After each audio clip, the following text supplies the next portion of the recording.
Right, this is how to make a sourdough bread starter, and it's a lot easier than all the recipes say.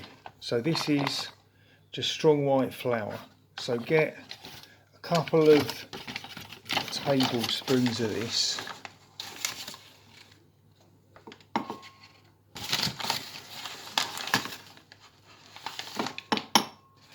And this is rye flour. This is organic rye flour, which I got off Amazon. But you know, I don't think it has to be organic. So this is where most of the nutrients come from that really get the sourdough going. So just need a heaped tablespoon of that in there, and then just mix it up and get some, I mean, you might be able to get away with using tap water, but they say that the chlorine in it acts against this working well. So this is water out of a kettle that was boiled but has now cooled down, and then you just want to give it enough to make it gloopy.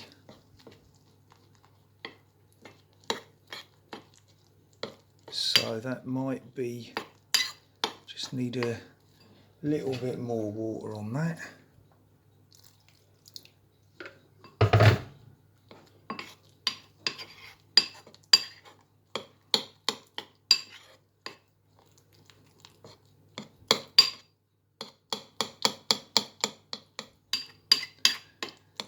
And this is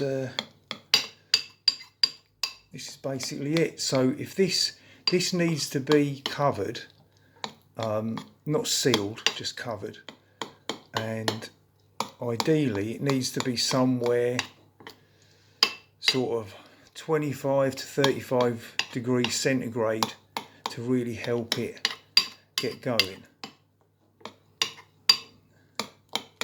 Now that is about the right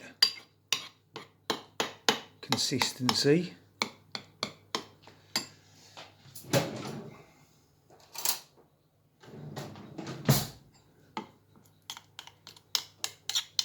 So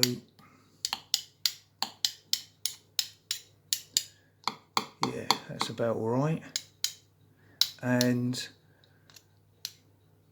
well, I know there's all this stuff about throwing some away and mixing in more flour and water each day. Well, I just made a really good loaf. This is what's left of it. This was from a sourdough starter that I'd only added to once. So basically it's like letting this go for 24 hours or maybe a bit longer, as long as it's bubbling, and then removing half of it and then adding some more of the two flours and water to get it back to this again, and then waiting just one more day, and that's what I used to make this. So in theory you might be able to just use this. Once this is bubbling, you might be able to use that straight away for making a loaf of bread. And for covering it, I just put a plate on top, you know, like that. That's it. This is another starter that I started a few days ago, and I've added to it a few times, maybe 2 or 3.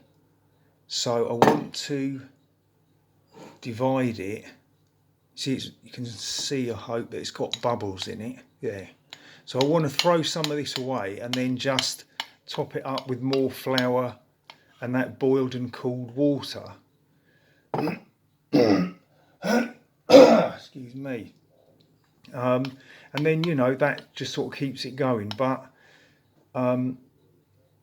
now apparently if you want to store it, you do that multiplying process, wait until it's bubbling, and while it's still bubbling you just put it in the fridge, and it should be able to last up to a week in the fridge quite easily, and you can just take it out and use it.